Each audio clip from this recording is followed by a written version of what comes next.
Mona, good morning. Good morning. 1934, Philadelphia. Let's go back. What do you remember when you were just a little girl back in Philly? I didn't grow up in Philly. I grew up in Atlantic City, New Jersey, and I remember the beach and the boardwalk and all the fun we always had. Yeah. Now, why did your family move out of Philly? Because my father was a professional photographer, and he got a job in Atlantic City. Okay, and how old were you when the move was made? Oh, I don't know, 2, 3, 4. Okay, so you're really a little one. Well, what was life like in Atlantic City? Life was easy. You left your doors unlocked, you walked to school, you ate lunch at school, you walked home, and nobody bothered you. It was easy. Roller skated on the street. I hit a girl on the head with my roller skate. Oh boy, that was disaster. And the year that President Roosevelt died, in the middle of World War II, we all cried. Remember that?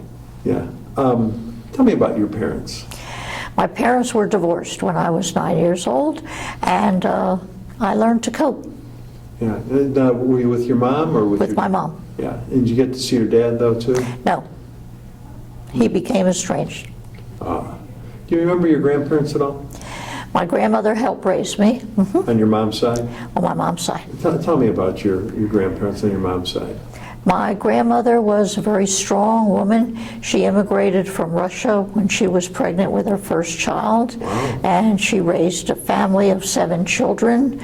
My mother was one of 7, so I had lots of cousins and aunts and uncles. Yeah. What about your grandfather? What did he do? My grandfather was originally, he was in the wrought iron business when he moved from Russia. Then he became a kosher butcher. Yeah. Did they ever talk to you at all and tell you about the stories about their travels? No. To come to the States? No. Do you remember that butcher shop? I remember my mother's photographic shop because I had to work in it when I was in high school. Now what about your grandparents on your dad's side? Did you know them? I didn't know them. I knew them casually when they came to Atlantic City for the summer, but only casually. Now where did you go to high school? Atlantic City High. And tell me about high school life. High school was easy. And so I figured my best way out of this ghetto is to get through high school, do well, and graduate, and then I'll be off the hook. Now when you were a young child, you mentioned Roosevelt passing towards the end of World War II. How did the war affect your family? We had ration coupons, and my mother's car, we could only get gasoline every so often, and we had to use margarine, and we mixed up the margarine with color to make it look more like butter, and we saved stamps. 10-cent pink stamps, 25-cent green stamps, and we saved them in a book till we got $18.75 worth. Then we could buy a war bond, and when that expired, we had $25. Wow. Now after high school, did you go to work or did you go to college? No. After high school, I went right to college. And I went to, I had a very unique experience because I had what was called a state scholarship from the state of New Jersey. And that was because I was one of the top 10 students in the high school. I graduated with what was known as a gold tassel and with honors, and I got a state scholarship. I got accepted to Radcliffe, I got accepted to the University of Pennsylvania, but I was too poor to go. So I took my state scholarship and I went to the college, the Women's College of Rutgers. At that time it was called New Jersey College for Women. The next year after I was there, it became Douglas College, which it still is. So I took this state scholarship and I went to Douglas College. And it was very interesting. I had a very wealthy roommate from South Orange, New Jersey, and that was a revelation because she came from a different world than I did, but I was a revelation for her too. And I wanted to major in business and economics, but they had no business and economics that I liked at the girls' school. And so I said to the advisor, your economics is just economic history and business cycles. There's no math, there's no stat. It's just not germane. So what can I do with my state scholarship? I'd like to go cross town to Rutgers University and matriculate there. Well, you can't go across town. I said, but I have this Rutgers scholarship, and that's good for the Rutgers system. How about if I just go across town, take the courses, and we transfer them back to Douglas College? You cannot do that. You cannot sit in class with the men. So I said, well, what do I do with this state scholarship to get some economics? Well, you can go to Newark Rutgers. I said, but Newark Rutgers is engineering and pharmacy, and I'm not interested in those fields. Well, you could go to Camden Rutgers. I said, well, Camden Rutgers is a city school. They have no dormitories, and I'm 18 years old. Where do I live? Well, you can live in a boarding house. So I went to Camden Rutgers. I lived in a boarding house. I worked in a dress shop part-time, and I went to Camden Rutgers, and I got my degree from Camden Rutgers in economics. And that held me in such good stead that I could go to Temple University at night, one course at a time, to work on a master's while I was working after I graduated Camden Rutgers. And then when I moved to Dallas in 1960. And the reason for that move? I'm sorry? The reason for the move? The reason for the move was that my husband, whom I had married as a podiatry student, had graduated, and he had finished a podiatric surgical degree. And so he wanted to practice in Dallas because there were lots of opportunities.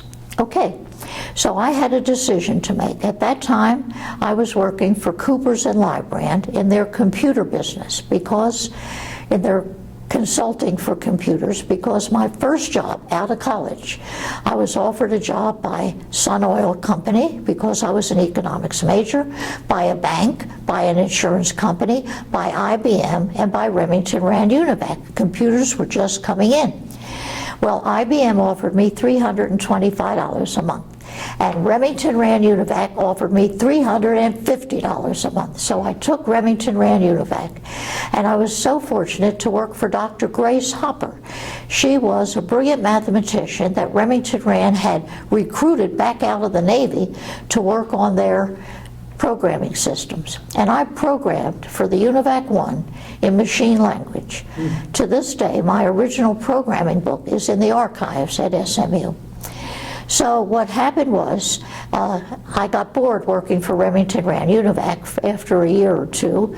They put me at Philly Electric with a team of people to try to sell Philadelphia Electric a UNIVAC 1. And Philadelphia Electric had 6 sharp people on their systems committee. And they had worked up a book of procedures that they thought were applicable to computers, and they were right. And so I got bored just going to Philly Electric every day and trying to work on their system. So I called up Lybrand Ross Brothers at Montgomery, and I said, you have a consulting division for computers, and I'd like to work for you. And they said, okay, come on. So I went to work for them in Philadelphia. But their computer experts, one was from RCA, one from NCR, one from IBM, were so brilliant. And I did the research for them. And what happened was, the New York office of Lybrand said, we want your whole division to move to New York because we have the big clients in New York, Alcoa and this one and that one, Collins Radio and so forth. So we moved to New York. By then I was married. When I got to New York, after a year, I became pregnant. So now in 1960, I'm still working for Lybrand. My husband decides he wants to practice in Dallas, and I have a decision to make. Stay in New York, be a single mom and a career woman, or move to Dallas and have a family. So I said, well, okay, I'll move to Dallas. It's the right thing to do. So I moved to Dallas. Lybrand gave me a terrific bonus recommendation, and I worked for Lybrand in Dallas as a consultant for a year while I was having babies. And then I had my first child, September of 1960. Then I got pregnant with my second child 6 weeks later. So now I'm pregnant with 1.5 children, and I'm doing consulting for Lybrand, and I said, this is no life. So I've got to do something else. So I called up SMU. I said to the chairman at SMU, "Sir, you have the only Ph.D. program in all of Dallas, Fort Worth, Arlington, Denton, anywhere, and that happens to be in economics. And I'm an economics major from up east. I have a bachelor's from Rutgers. I have almost a master's from Temple University because I didn't finish my thesis because I got pregnant and I moved south, but I have all the credits. So I'd like to work and go to school at SMU." And the gentleman said, "Well, come in, we'll interview you. We just had one gentleman who refused to come." So I went in for an interview, and I was 8 months pregnant, and he had heard another child cry in the background, and he said, "Well, how are you going to manage?" I said, "You have to give me a scholarship. You have to give me whatever it takes for me to pay my tuition, my books, and to hire a housekeeper to watch my children and to buy a used car, because my husband just went into practice and we don't have much money." So he said, "Okay, I will give you $2,400 a semester and tuition." I said, "I'll take it. Now what do I have to do?" "You have to go to school full time. You have to be a TA or an RA, a teaching assistant or a research assistant, and you have to work X number of hours a week." I said, "Fine. For $2,400 a semester, you got a deal." So that's what I did. I went to SMU and I hired a housekeeper.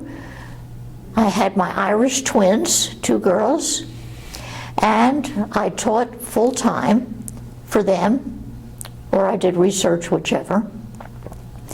And I had to take 3 or 4 courses at a time. It about killed me, but I did it.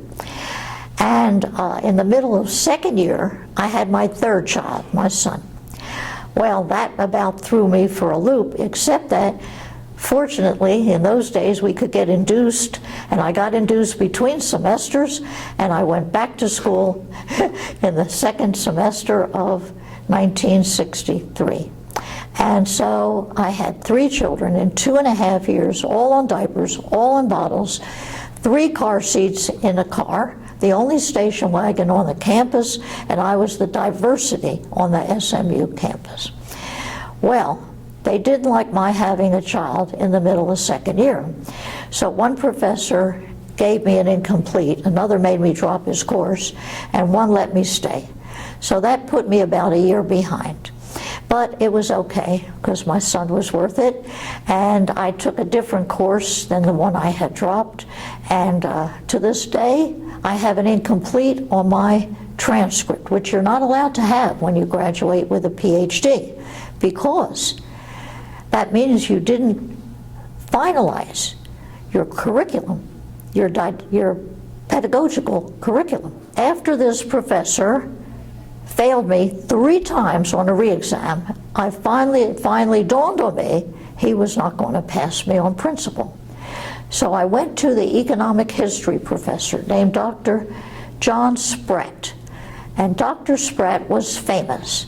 He was an economic historian, and he had written the original history of the oil industry called The Road to Spindletop. He went back for a PhD way after he had had his master's so that he could go further in the academic world. I said, "Dr. Spratt, I need a favor." He said, "What's that?" I said, "I've never taken your economic history because I'm not very good in history. But I need your economic history to replace international theory, which Professor so-and-so doesn't believe I understand. So may I take your course?" He said, "Certainly." So now, a year later, I start all over with another course, and I'm working on my dissertation. And I took economic history. Now, I didn't know how to type because I never learned how to type because I always had secretaries. So I hand wrote everything. So for his first paper, I hand wrote the paper, and he handed it back. And he said, "Here, Mrs. Hersh, here's your paper. It's a B-." And I said, "Well, thank you, sir." He said, "No, Mrs. Hersh, you can do better than this. Why don't you rewrite the paper?" I said, "Thank you so much, sir, for the opportunity. You want me to rewrite this paper, and if I do, I may get an A. Is that it?" He said, "Yes." I said, "Thank you for the opportunity. I'll take my B minus. I have no time to write another paper.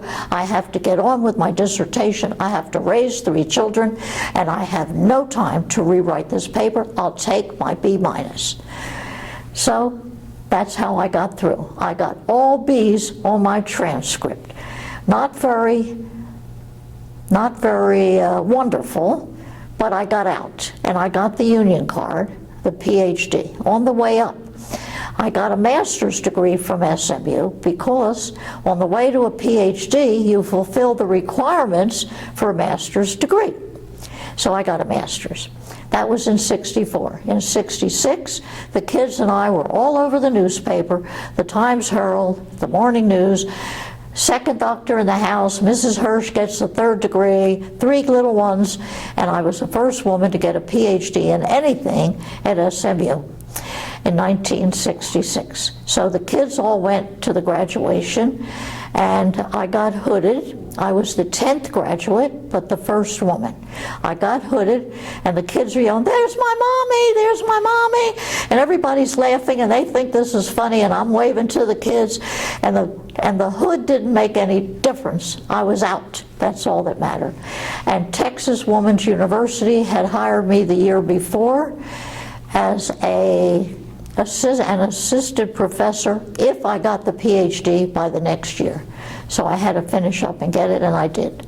And that's the story of my academic life. Your first marriage ended in a divorce. Not till years later. Okay, and then you remarried. Right. Tell me about your husband, your second husband. Oh, my second husband was the shining grace for the kids and me. He was a professor of economics and chairman of the Department of Economics at North Texas. I went to teach at Texas Woman's. He was very kind and said, "Anything I can do to help you? I know you're alone over there. Let me know." I said, "Thank you." When I was a student, I met him because he had a paper to deliver. One of his presenters at the Southwestern Economic Association didn't show up, but he sent the paper, and it was very mathematical.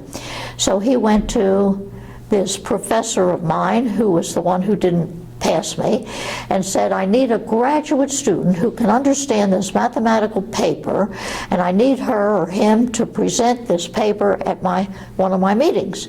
And so the professor said, "Oh, there's Mona Hersh over there. She's very smart in math, and she'll present your paper." So I had no choice, because if one of my professors at SMU says I have to present a paper, I have to present a paper. So Dr. Cochran said, "Would I please do it?" I said, "Sure. Do you have a copy of the paper?" He said, "Yes." I said, "Well, when is the program?" He said, "Tomorrow morning at 9 o'clock. I said, "Okay, I'll be there. Just let me have a copy of the paper to study tonight." Okay. So that night I went home. My son was 2 months old. I gave him his 2 o'clock bottle, and I read the paper so I knew what I was reading. And then the next morning at 9 o'clock I presented that paper. And he said, "How did you understand that?" I said, "Well, I'm a mathematical economist." I said, "You know, we're a whole different generation." He said, "Okay." He said, "Well, maybe when you finish you'll come work for me at North Texas." I said, "Maybe I will." But I didn't. I went to work for Texas Woman's University because Arlington, Fort Worth, North Texas all had night courses in economics, and I could not teach at night. I had to be home with the kids. So Texas Woman's had 6-day curriculum, and I could go Monday, Wednesday, Friday, and Tuesday, Thursday, Saturday in the mornings, and that worked out terrifically. So then I got the kids into school, except the last one I took him with me to Denton, put him in the nursery school up there, the demonstration school, and he went with me. And so I taught at Texas Woman 6 days a week. My children always thought that a normal carpool was, my mom takes in the morning and somebody else's mom brings home. They didn't know any differently, because I could never get back in the afternoon in time to pick them up. So I carpooled 6 mornings, every morning, no matter who I carpooled with. And that worked out okay, because those moms didn't want to go out in the morning anyway. They all took care of the afternoon carpools. We had no cell phones. We had nothing, just the telephone, and we all managed somehow. Tell me about your involvement in the Jewish community. When I was moved here, we became members of Shearith Israel because my husband was conservative and I was raised Orthodox. So I thought that would be appropriate. And Rabbi Nissim Wernick was the rabbi then. And I got divorced. And he said to me, you can't get divorced till you get a get. I said, what the hell is a get? So he explained what a get was. A get is a Jewish divorce. Only the husband can get it. So you have to get the husband, make that a condition of your divorce to get the get. Sid Stahl was my divorce lawyer. He had just gotten divorced. I used to carpool with his wife. He had just gotten divorced. I said, Sid, did you get a get? No, what's a get? I said, well, if you're divorced, you better get a get or you can't remarry. That's the way it is in the Jewish law. He said, oh, okay. I said, so put that in my divorce agreement that I have to get a get. So he did. So then Nissim Wernick approved that. He had to approve it. Then a year later, I wanted to marry Cochran. And I went to Nissim Wernick. And I said, Nissim, I'm going to marry a gentleman that I know professionally, and he's not Jewish. And he said, well, he has to convert. I said, well, what does he have to do to convert? He said, well, first he has to get circumcised. I said, he's already circumcised, I promise you that. Then he said, he has to follow some readings and answer some questions. I said, Nissim, he's read more than you have about Judaism. Let me tell you, he's not going to convert. He said, well, then there's nothing you can do. I said, wait a minute. Last high holidays, you gave a sermon. And I heard your sermon, and your sermon said, there's a rabbi in town who will perform intermarriages, and you knocked it. But I listened, and I found out who that rabbi was, so thank you, Nissim, for tipping me off. And I went to Jack Bemperod, and I said, Dr. Bemperod, Rabbi Bemperod at Temple Emanu-El, I need your help. I'm divorced, I have a get. And I want to marry a non-Jew, will you marry us? He said, certainly. I said, well, I have to discuss some things with you. I have 3 children, and I'm very worried that he's not Jewish and he doesn't want to convert and da-da-da-da-da. And Jack Bemperod said to me, are you marrying a man or a religion? I said, thank you very much. We're all set. I said, well, would you do me a favor? Would you speak to Dr. Cochran? He said, sure. So Ken Cochran went to speak to Rabbi Bemperod, and he said, I'm only worried that Mona and the children won't accept me. He said, they'll accept you. The only thing the children are worried about is who's going to carpool them. And he said, anyway, what is your field? What do you do? Well, they found out that they were both philosophy majors in undergraduate school. So now they had a real rapport, my husband-to-be and Jack Bemperod. So he married us, and not long after that, he got fired from Temple Emanu-El, I think, for doing intermarriages. He also married Zalman Brunoff. Zalman Brunoff was the first violinist with the Dallas Symphony. He also married a non-Jewish woman. He married them, too. He did some wonderful things, okay? Now, he's got me and 3 teenagers, and he has to move to Dallas because I cannot uproot the kids. By all rights, I should have moved to Denton because we were both teaching in Denton. He was chairman at North Texas. I'm at TWU. They're just 3 miles apart in town, but I couldn't do it. So he sold his house and he moved to Dallas. My children, when we got married, I had the last one get bar mitzvahed at Shearith Israel before we got married. So that was finished. And that took care of that. Then we all moved to Temple Emanu-El after I got married. And a year later, my oldest girl was 15. She graduated high school at 16. She wanted to go to college. I said, you can only go to SMU or junior college and live at home. You're too young. Never mind, Mom, I'm going to Israel for a year. I said, good, go to Israel for a year, sounds good. So she goes to Israel with the Young Judea group from Shereth, Israel. She and her cousin from Waco, they go to Israel for a year. They live on a kibbutz. They do an moshav, but first they were on the on Mount Scopus at the Hadassah Center, and they studied Hebrew in an ulpan. And she came out first in the ulpan. Of course, Cantor Sanders taught them all at Shereth Israel. They knew their Hebrew backwards and forwards. So she came out first in the ulpan. Then she calls me up one day from Israel. Hey, Mom. I said, what is it, Paula? I ran into Rabbi Warnick. He's in Israel. So you found him. How funny. So we had a big relationship with the Jewish community. And my husband joined. He said to Benprod, he said, listen, I'm not Jewish. How can I belong to the temple? And Rabbi Benprod says, you don't have to be Jewish to belong to the temple. All you have to do is pay your dues. So he paid the dues. He gave them a contribution. The kids got confirmed at temple. And then they went off to college. Happiest time in your life? The 32 years I was married to Ken Cochran. And he was raising my 3 teenagers. And he did a fabulous job. And without his stability, I would have been off the wall. In your lifetime, there's been so many advancements in technology. Did something come along that you really took notice of and said, wow, how did we ever get along without that? Yeah, and computers. Remember, I worked for Remington Rand Univac 1. It was a drum machine. You had a program and know when the drum came around. We had 10,000 characters of memory for data, instructions, and working storage. 10,000 characters in binary. Now, each character was 7 binary bits.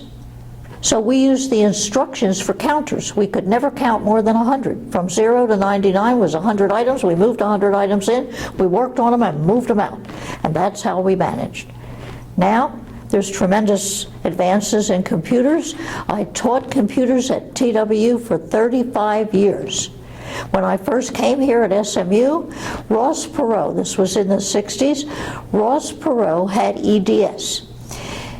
Before that, he had been IBM's top salesperson in the Dallas area. And he had Mort Meyerson working for him. In the 1960s, Medicare and Medicaid were ready to come in. So Ross Perot knew every computer that IBM had sold in the area that was oversold, that had what we called excess computer time.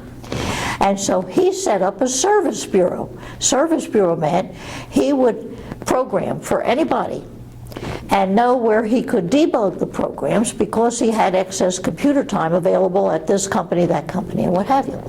So then he figured out if he could just program up the processing for Medicare and Medicaid, that in 1965, when they got passed, he would say, Blue Cross Blue Shield, you have an IBM computer, you're going to get the processing for the claims at X number of cents a claim, and I'm going to have the programming ready.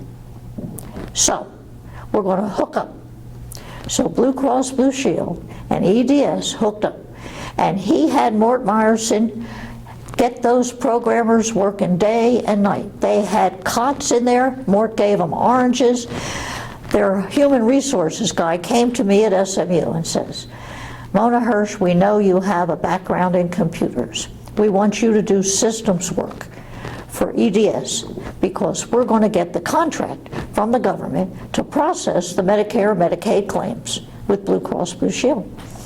I said, thank you very much for the offer, but I know the computer business, and it's not 40 hours a week, it's 80 hours.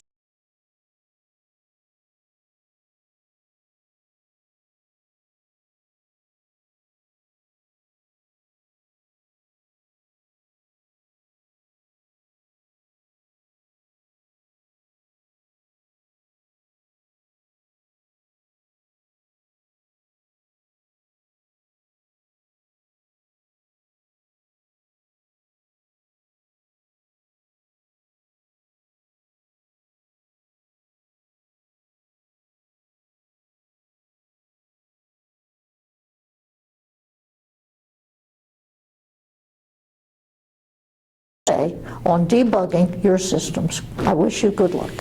So that's what happened with the computer business. So now I taught computers. I put the first course into Texas Women's, okay? And my secretary and my student assistants, they worked any computer that we had in the department. We only had one originally in the central, I don't know, wherever it was at TW. And I explained to them how computers work. I taught them COBOL, I taught them Fortran in 20 minutes. I taught them flow charting, I taught them how the binary math, I taught them everything about the computer. After 35 years, when I retired, there's no way I want a computer. To this day, I do not have a computer. I'm not on the internet. I don't have an iPhone. I don't have an iPad. Any research I want, I call the library. I have research librarians that say I have the most interesting projects. Any computer work I want, I call my secretary in Denton. She's still there, and she has a computer, and she does anything I need done. Now, in your lifetime, you've lived through so many momentous occasions. Vietnam War, World War II even, President Kennedy assassination, something good in '69, the first moon landing, of course 9/11, the tragedy there. Was there something that happened on the national scene that you took notice of and really knew where you were when it happened that really affected you? Yeah, the Kennedy assassination. Where were you? I was studying for an exam that day at SMU. I had to take an exam. My professor gave us an exam because he went to the luncheon down at Market Hall for Kennedy. He was invited.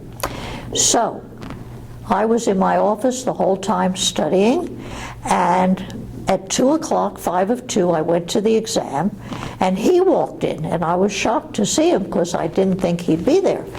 And he said, "Well, Johnson's been sworn in." And I said to the guy next to me, "What's he talking about?" And the guy said, "Kennedy was shot." I said, "You're kidding. When?" He said, "This morning." "Where were you?" I said, "In my office studying for this exam." "What happened?" He said, "He was shot and Johnson was sworn in, and Wally Lovejoy, who was supposed to be at the luncheon, came and gave us the exam." I couldn't believe it. So I took the exam. I was shook up, but I took the exam. Then I ran out and ran to the departmental phone, and I called my housekeeper. I said, Mimi, did you hear what happened?" She said, "Yes, Mrs. Hersh. I was so wondering why you didn't call me all morning." I said, "I just heard. How did you hear?" She said, "From the milkman." So I'll never forget that, never, as long as I live. And then we all went to synagogue that night. That was 1963. 50 years ago this month, 1963. And my son was a few months old. I got a babysitter. We all went to synagogue to share with Israel. The place was mobbed because we all wanted to know why in Dallas. We all felt so guilty that it was in Dallas. That was on a Friday. Saturday, we were still wondering why in Dallas. Sunday, I'm sitting in my kitchen with my husband and 3 babies, and we're watching the television, and we watched Jack Ruby kill Oswald on the television. We were dumbstruck. I said, uh-oh, something is going on here. There is something more than a simple assassination, because there's no reason for Jack Ruby to kill Oswald. They wouldn't have taken him through the basement of the police station that openly if they ever thought anybody was after him. So then Ruby went on trial. They changed the venue, and I said, he's connected to the mafia, and the mafia doesn't like Jack Kennedy being president for a very simple reason. He campaigned, he got his father to campaign for him in Chicago. He got Mayor Daley to get his whole bunch of people in Chicago to vote for Kennedy. And then he turns around and makes his brother Attorney General, and his brother goes after the mob. And I've been a devotee of the conspiracy theory ever since. And I've read everything there is on it, and I've watched the BBC film of the two guys in Paraguay that admitted to being behind the grassy knoll. And just the other day, we heard a tape that there were 2 shots fired. I said, nobody would have entrusted a jerk like Oswald to do such a brave thing and succeed at it. They had to have a backup plan. So then my husband happened to be a patient, Dr. Cochran, a patient at Southwestern Medical School. And his urologist, Dr. Peters, was on duty in the emergency room when Kennedy was brought in. And Dr. Peters told my husband, no question, when he was on that operating table in the emergency room, the brains were blown from the front to the back. By the time they did the autopsy in Washington, the brains were changed from the back to the front. It didn't mesh, and it still doesn't mesh. The Warren Commission, I give them credit. They were trying to give closure to the American people. Johnson wanted closure to the American people. 3 kids, 6 grandkids. My first girl was at the Dallas Theater Center as a young girl, and she wanted to go into theater. And I said, no way, Paula. She's the one that went to Israel. I said, no way, Paula. You cannot go into theater. You cannot make a living in theater. You must make a living. Husbands can come and go, but you have to keep your maiden name and make a living. So how about television? Oh, that sounds good, Mom. I said, good. Television's a big deal. You could go to broadcast journalism. Pick any school you want. So we looked around at different schools, and she chose Syracuse, the Newhouse School of Communication. She got a degree in 3 years out of the Newhouse School of Communication. Today she is the manager of the television station for the city of Newport News, Virginia. My second girl, she went to Princeton. I was so proud of her to go to Princeton, because when I went to Douglas College, I couldn't even use the Princeton library. Women weren't allowed in. So when she went to Princeton, I said, that's a good place to go. So she went to Princeton, majored in economics, then she went to University of Texas. She got a joint law MBA degree in 3.5 years. She was Judge McGuire, the bankruptcy judge in Dallas, his first female clerk in the 1980s. I said, Susie, I can retire now. You can carry the flag. I'm tired of being the first. My son, he went to Princeton. He didn't want to go there. His sister went there. I said, your sister's 2 years ahead of you. Ignore her. Consider her just a friend that you know from high school, and you go to Princeton and you get a degree, and then you do what you want. He went to Princeton. He couldn't major in economics. His sister majored in economics, so he majored in political science.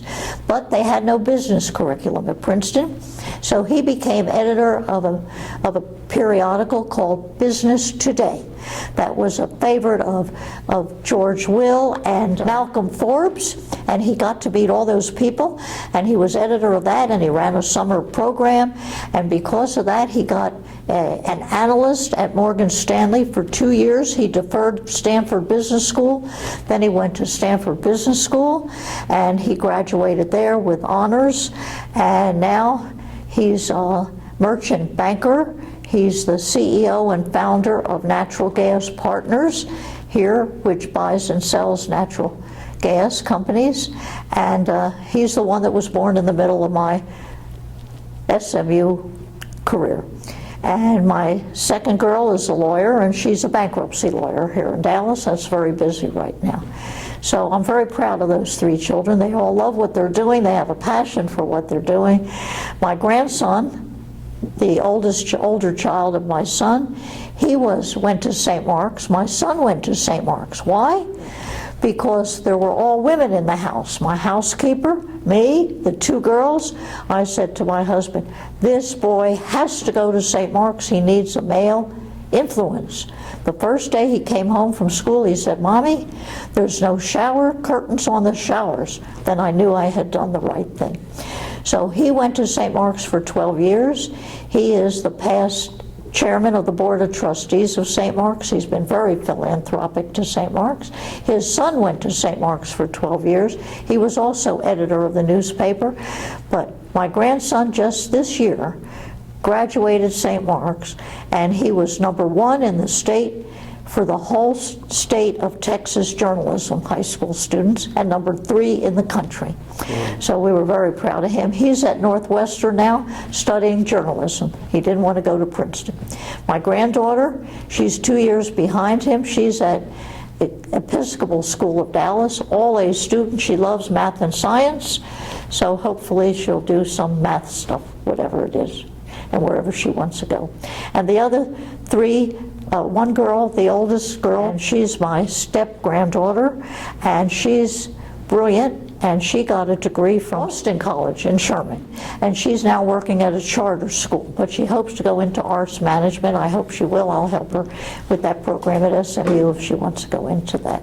And the other three are little ones, so they're just getting started. After I graduated SMU in 1966, in 1994, I was the first female Ph.D. to get a Distinguished Alumni Award. This year, they've called me a history maker, and this Thursday I have to go back to SMU to the Distinguished Alumni Banquet and get some history maker award.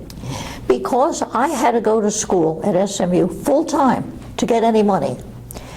To this date, they have no money in the Graduate School of Economics for a female part-time graduate student. I would have loved to have gone part-time, but I couldn't. So 3 years ago, I endowed a scholarship to help a part-time graduate student, woman, go in economics to graduate school. The first girl that got it worked for Mary Kay. She's graduated. The second one worked for Bank of America. She's graduated. And the third one is a forensic economist for a lawyer. She's putting herself through at $5,000 a course, 2 courses a semester at night to get a master's in economics. So those are what I have done to try to give back to SMU. What advice does Grandma want to leave to the next generation? Whatever you do, have a passion for what you're doing. And right now, my 2 older grandchildren have a passion for what they're doing. My children are successful career people. They have a passion for what they do. That's the advice I give. It doesn't matter how much money you make. It doesn't matter what you go into. It only matters that whatever you do, you have a passion for it. If you have a passion for it, you will succeed. You can't fail. And you have to play the game by the rules. And if you don't play the game by the rules, you're not going to play the game. You may not like the rules. I didn't like the rules. I had a lot of bad experiences, but it's okay. I overcame them, and I persevered. To this day, they call me Perseverance is my middle name, and that's probably true, because I'll nag you. One of my professors says to me, "Oh, this is Mrs. Hersh. She nagged us out of SMU." I said, "Sir, you'd never use that verb with a man." Mona, thanks for doing this today. We're done.